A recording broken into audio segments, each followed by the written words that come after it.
Christian Eckert, bonjour. Bonjour. Vous êtes le secrétaire d'État au budget. Alors moi, ce que j'ai envie de vous demander aujourd'hui, c'est est-ce qu'on a des premiers retours sur la mise en place du crédit impôt compétitivité d'entreprise et plus récemment sur le pacte de responsabilité? Est-ce que vous pouvez déjà nous donner des premiers éléments?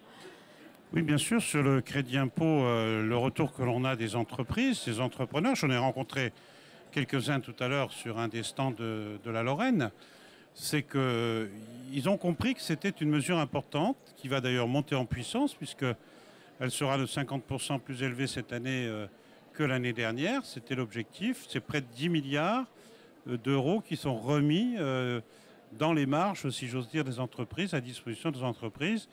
C'est, avec d'autres mesures de diminution de charges notamment, l'un des piliers de notre politique en faveur des entreprises. Alors sur le pacte des responsabilités, bon, effectivement c'est tout récent, mais est-ce que vous avez des premières données ou des premiers retours? Non, sur la diminution des charges des employeurs pour les petits salaires avec zéro charge au niveau du SMIC, c'est en vigueur depuis le 1er janvier. Est-ce que ça se met en place? 2015. Je sais pas, est-ce qu'il y a des difficultés techniques? Alors non, je crois qu'il n'y a pas de difficultés techniques. Là, ce sont des questions qui sont réglées, d'autant plus que la mesure était connue depuis quelques mois déjà.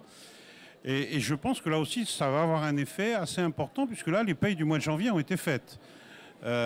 Donc, je pense que les entreprises vont, là aussi, mesurer les effets maintenant. Mesurer l'effet, oui. Beaucoup d'entrepreneurs ici, j'en ai rencontré beaucoup sur ce plateau, se plaignent du problème de simplification. Tout est très compliqué. Il y a un millefeuille administratif et fiscal. Est-ce que vous envisagez d'aller encore plus loin? Je sais qu'il y a une loi de simplification fiscale qui est en cours. Quelles sont pour vous les choses qui restent à faire et qu'est-ce qu'on peut faire pour les aider dans ce sens-là? Il y a beaucoup de choses à faire, hein, évidemment. Thierry Mandon, je crois, était là sur le salon il y a quelques minutes, il y a quelques heures. Lui s'occupe plutôt de la question administrative et réglementaire. En ce qui nous concerne, l'administration fiscale, vous savez, elle n'aime pas les contentieux. Hein. Nous ne recherchons pas les contentieux fiscaux avec les entreprises. Au contraire, quand il n'y en a pas, tout le monde y gagne beaucoup en énergie et en fluidité des affaires. Et donc, ce qu'il faut, c'est qu'on travaille en amont avec les entreprises, qu'on leur explique quelles sont les règles. Parce que parfois il y a des montages quand même très compliqués. Par exemple, récemment, on vient de mettre en ligne ce qu'on appelle, nous, la carte des radars, si j'ose dire. C'est-à-dire, en gros, sur notre site internet de la Direction générale des finances publiques, mettre en ligne les montages fiscaux qui sont considérés comme illégaux. Au moins, là, il y a de la communication, il y a un travail en amont, et on développe beaucoup la relation de confiance avec les entreprises. Ensuite, le reste tient à la réglementation fiscale. C'est plus ça le problème. La réglementation fiscale, c'est effectivement un empilement de règles depuis une trentaine d'années. Pourquoi on ne fait pas encore plus de ménage? C'est trop compliqué? Ça a toujours des incidences financières. Pour être tout à fait provocateur, quand vous faites une réforme fiscale, vous avez souvent des gagnants et des perdants. Alors, les gagnants ne se manifestent pas beaucoup.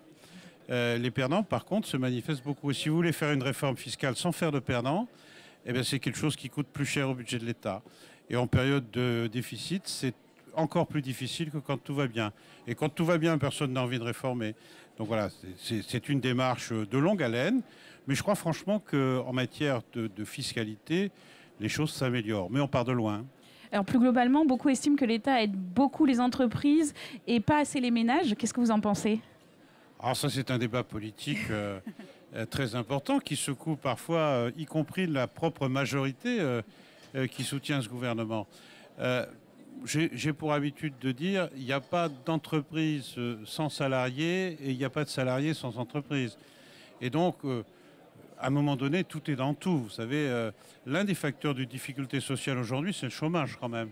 C'est le premier facteur de pauvreté chez les ménages. Donc l'emploi et donc l'entreprise, ça reste un moyen de fournir, si j'ose dire, un peu de mieux vivre pour les ménages.